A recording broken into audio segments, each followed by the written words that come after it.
अदावत है, सियासत है, परिंदा है, शिकारी है। अदावत है, सियासत है, परिंदा है, शिकारी है, मगर इन सारी चीजों पर मोहब्बत अब भी भारी है। अरे उनकी जेलों की ऐसी तैसी मेरे भाई, जेलों से डरना नहीं है, जेलों से डरना नहीं है।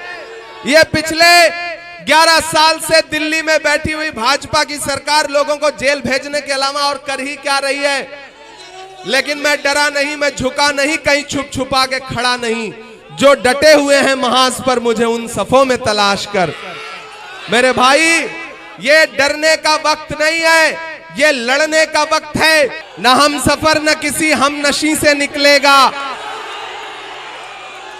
न हम सफर न किसी हम नशी से निकलेगा। हमारे पांव का कांटा हम ही से निकलेगा। और वतन की रेत मुझे एड़ियां रगड़ने दे, मुझे यकीन है पानी यहीं से निकलेगा।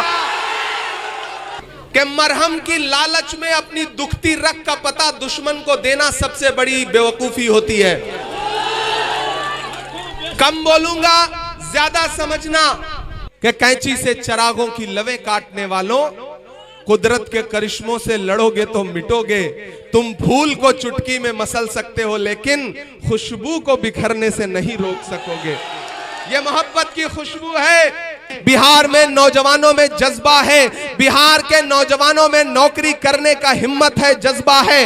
अपने खून पसीने से, मेहनत से अपना पेट और अपना परिवार पालने का जज्बा है। ऐसे में इनके जज्बे का अपमान मत करिए। ये बिहार के लोग हैं, अब ये तय करेंगे कि बिहार कैसे चलेगा। दिल्ली में बैठा हुआ हाकिम नहीं तय कर सकता कि बिहार कैसे चलेगा। जाले वालों, अगले 1 मिनट आप, हाँ, चाय वाला भी सुनाएंगे, सब सुनाएंगे, सारा सुनाएंगे। लेकिन पहले संजीदगी से मेरी एक बात सुनो, मेरी एक बात सुनो। मेरे नौजवान साथियों, खास तौर से मेरी एक बात सुनो कि महान बादशाह सिकंदर ने जब यूनान जीता ना, तो जीत का जश्न मनाने के लिए शहर की सड़कों पर निकला। तो उसने देखा कि पूरा शहर तो जश्न मना रहा है, लेकिन एक फकीर आदमी बेखबर होकर के सो रहा है। सिकंदर को गुस्सा आ गया। सिकंदर अपने घोड़े से उतरा और उस सोते हुए फकीर के पास गया और उसको जोर की एक लात मारी और लात मार के कहा कि क्यों रे फकीर, मैंने शहर जीत लिया और तू सो रहा है। उस फकीर इंसान ने उनींदी आंखों से सिकंदर की तरफ देखा और देख करके कहा कि शहर जीतना बादशाहों का काम है, लेकिन लात मारना गधे का काम है। कि कहां सोया है चौकीदार, कहां सोया है चौकीदार। तैयार रहना अगली लाइन के लिए। कि कहां सोया है चौकीदार, कहां सोया है चौकीदार। अब बिहार में बन जाएगी तेजस्वी सरकार। कहां सोया है चौकीदार, कहां सोया है चौकीदार। के चाय,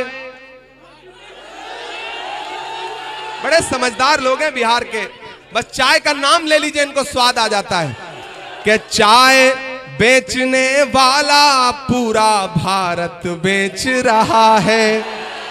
बेच रहा है कि नहीं बेच रहा है? बेच रहा है कि नहीं बेच रहा है?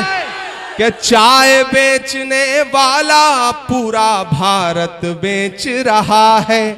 इसी काम में हासिल उसे महारत बेच रहा है।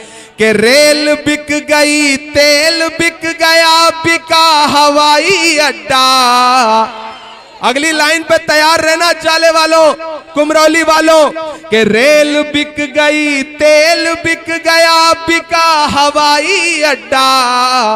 सब कुछ बिकता देख के खुश हैं अपने जेपी नड्डा। कि जनता महंगाई की मारी करती हाहाकार। कहां सोया है चौकीदार, कहां सोया है चौकीदार। नारा लगा करके आए थे, बहुत हुई महंगाई की मार, अब की बार मोदी सरकार। हालत क्या हुई? 58 रुपए का पेट्रोल 100 रुपए के पार हो गया। हो गया कि नहीं हो गया? ये महंगाई कम करने की बात करने वाली भाजपा और नीतीश की सरकार कफन तक पर जीएसटी लेती है, कफन तक पर। मैं आपका इमरान हूं, मैं आपके मुद्दों पर देश की पार्लियामेंट से लेकर के सड़क तक पर लड़ता हूं। जाले वालों, मैं आपसे यह कहने के लिए आया हूं कि याद करो 2022 को 7 सितंबर का वो शाम, जब कन्याकुमारी में समंदर के किनारे खड़े होकर के मोहब्बत के मसीहा राहुल गांधी ने कहा था कि भाजपा पूरे देश में नफरत का केरोसिन छिड़क रही है, मैं इस नफरत के खिलाफ कन्याकुमारी से कश्मीर तक पैदल चलूंगा। 4000 किलोमीटर राहुल गांधी पैदल चले। नफरत का शिकार इस देश में सबसे ज्यादा कौन है? हम हैं, आप हैं या नहीं है? ऐसे में उस नफरत के खिलाफ 4000 किलोमीटर राहुल गांधी चलते रहे, बस एक नारा लगाते हुए, नफरत छोड़ो भारत जोड़ो। बस एक नारा लगाते हुए, मुझे नफरत के बाजार में मोहब्बत की दुकान खोलनी है। मैं चला हूं राहुल गांधी के साथ। जब मैं उनके साथ कंधे से कंधा मिला के चलता था तो मुझसे मीडिया के साथी कहते थे कि इमरान साहब आप शायर पहले हैं, सांसद बाद में हैं, राहुल गांधी के साथ चल रहे हैं, क्या कहेंगे? तब मैं कहता था कि जो हर जालिम से टकराएगी वो आंधी बनाऊंगा, जो हर जालिम से टकराएगी वो आंधी बनाऊंगा। नए अंग्रेज आए हैं, नया गांधी बनाऊंगा। हमने देखा है राहुल गांधी के माथे का बहता हुआ पसीना, हमने देखा है राहुल गांधी के पैर के छाले। मेरे भाई, आप तो इस बात पर ईमान रखते हो ना कि मजदूर का पसीना सूखने से पहले उसकी मजदूरी उसे दे दी जाए। रखते हो या नहीं रखते हो? मैं रखता हूं इस बात पर ईमान। मेरा भरोसा है कि मजदूर का पसीना सूखने से पहले उसकी मजदूरी उसे दे दी जाए। तो मैंने देखा है राहुल गांधी के पैर के छाले, मैंने देखा है राहुल गांधी के माथे का बहता पसीना। आज मैं जाले में आपसे राहुल गांधी की मजदूरी मांगने के लिए आया हूं। और राहुल गांधी ने ऋषि मिश्रा को अपना नुमाइंदा बना करके आपके बीच में भेजा है। इसलिए अपना एक एक वोट लेकर के 6 नवंबर को घरों से बाहर निकलिए। और अगर आपने अपना एक एक वोट देकर के जाले में कांग्रेस का विधायक बना दिया और बिहार ने 14 नवंबर 2025 को तेजस्वी यादव को बिहार का मुख्यमंत्री बना दिया, तो फिर 2029 में राहुल गांधी को इस देश का प्रधानमंत्री बनने से कोई ताकत रोक नहीं सकती है। यह लड़ाई बहुत बड़ी है और इस लड़ाई में खतरा डॉक्टर बाबा साहब अंबेडकर के संविधान पर है, लोकतंत्र पर है। ये नफरत के पुजारी, ये बिहार को सौतेली नजर से देखने वाले भाजपा के लोग, गृह मंत्री अमित शाह आकर के बिहार में कहते हैं कि बिहार में फैक्ट्री इसलिए नहीं लग पाई क्योंकि यहां पर जमीन कम है। अरे अमित शाह जी, आपने भागलपुर की 1000 एकड़ जमीन अपने उद्योगपति दोस्तों को 1 रुपए लीज पर दे दिया। बिहार में जमीन है, बिहार में नौजवानों में जज्बा है, बिहार के नौजवानों में नौकरी करने का हिम्मत है, जज्बा है, अपने खून पसीने से मेहनत से अपना पेट और अपना परिवार पालने का जज्बा है। ऐसे में इनके जज्बे का अपमान मत करिए। ये बिहार के लोग हैं, अब ये तय करेंगे कि बिहार कैसे चलेगा। दिल्ली में बैठा हुआ हाकिम नहीं तय कर सकता कि बिहार कैसे चलेगा। और चुनाव एक्सपेरिमेंट करने का चुनाव नहीं है। मैं उत्तर प्रदेश से आया हूं, मैं देख रहा हूं लोगों के उजड़ते हुए आशियाने, मैं देख रहा हूं असम में लोगों के टूटते हुए घरौंदे, मैं देख रहा हूं मध्य प्रदेश में किस तरह से सांप्रदायिक एजेंडे को लागू करने की कोशिश की जा रही है।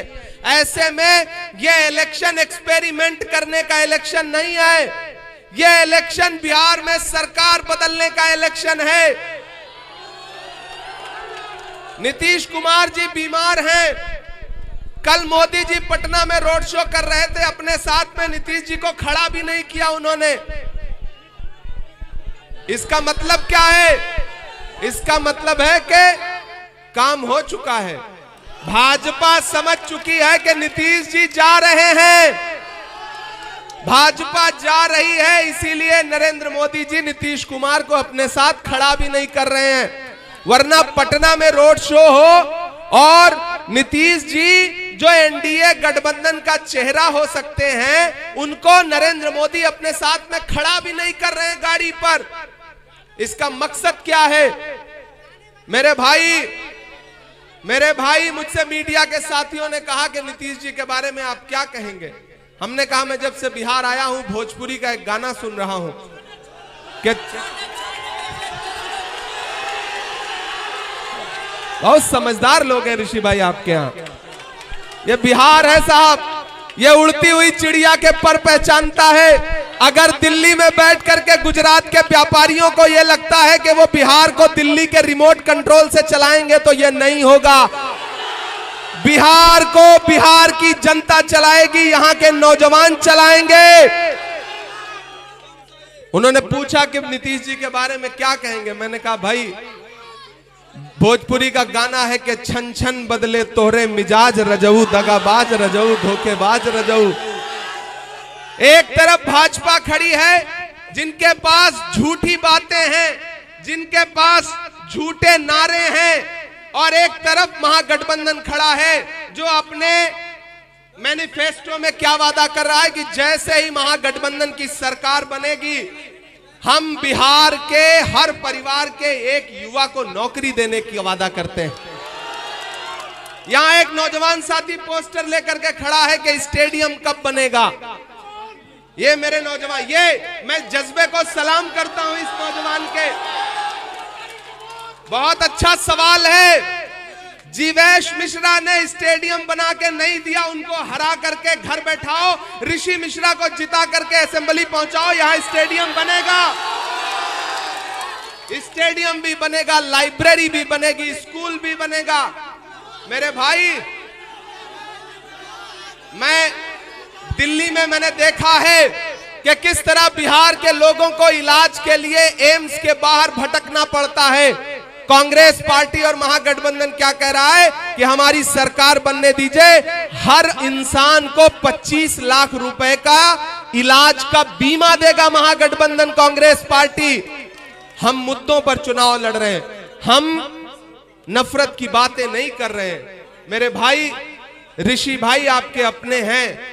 मैंने कहा ना, जब मकसद बड़ा हो तो छोटी छोटी बातें नजरअंदाज करनी चाहिए।